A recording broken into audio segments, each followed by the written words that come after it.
Trend. ఈరోజు వీడియోలో సంక్రాంతి పండుగ వస్తుంది కాబట్టి అందరి ఇళ్లలోనూ పిండి వంటలు అనేవి స్టార్ట్ చేసుకుంటారు కదండి.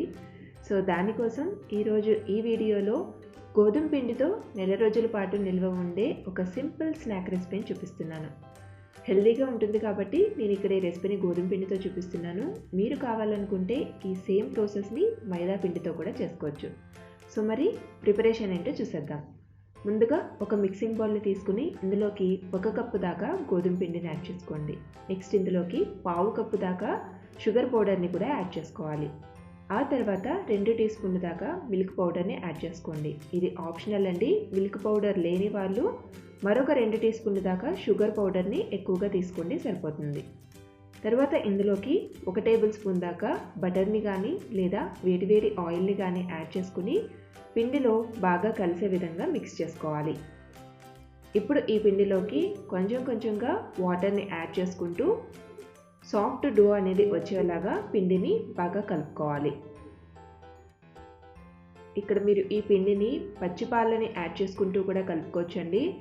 లేదు అనుకుంటే ఇలా వాటర్ని యాడ్ చేసుకుని కూడా సాఫ్ట్ డో అనేది ప్రిపేర్ చేసుకోవచ్చు. పిండి ముద్దని ఇలా కలుపుకున్న తర్వాత పైన లైట్గా ఆయిల్ అనేది అప్లై చేసుకుని మూత పెట్టి ఒక 10 నిమిషాల పాటు పక్కన పెట్టుకోవాలి. 10 మినిట్స్ తర్వాత ఈ పిండి ముద్దని మరొక 2 నిమిషాల పాటు బాగా నీట్ చేసుకుని ఆ తర్వాత 2 ఈక్వల్ పార్ట్స్గా డివైడ్ చేసుకుని మిగిలిన సమభాగాన్ని బౌల్లో పెట్టి మూత పెట్టి పక్కన ఉంచుకోండి. ఇప్పుడు ఈ పిండి ముద్దని కౌంటర్ టాప్ మీద పెట్టుకుని మనం చపాతీలను ఎలా అయితే రోల్ చేసుకుంటామో అదే విధంగా రౌండ్ షేప్లో రోల్ చేసుకోవాలి. మరీ థిక్గానే ఉండకూడదు, మరీ పలుచుగా కూడా ఉండకూడదు.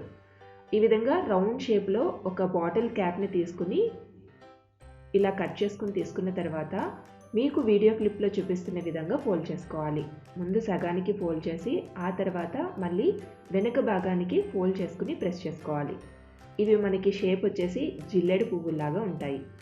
ఇదే విధంగా మిగిలిన షేప్స్ అన్నిటినీ కూడా ప్రిపేర్ చేసుకుని ఒక పక్కన పెట్టుకోండి. ఇప్పుడు స్టవ్ మీద బాండ్లీ పెట్టుకుని డీప్ ఫ్రై సరిపడా ఆయిల్ యాడ్ చేసుకోవాలి. ఆయిల్ అనేది మీడియంగా మాత్రమే హీట్ అయి ఉండాలండి. ఇప్పుడు ఈ జిల్లేడు పువ్వుల్ని ఒక్కొక్కటిగా ఆయిల్లోకి యాడ్ చేసుకుని లో టు మీడియం ఫ్లేమ్లో మాత్రమే మనకి క్రిస్పీగా అయ్యి కలర్ చేంజ్ అయ్యేంత వరకు ఫ్రై చేసుకోవాలి.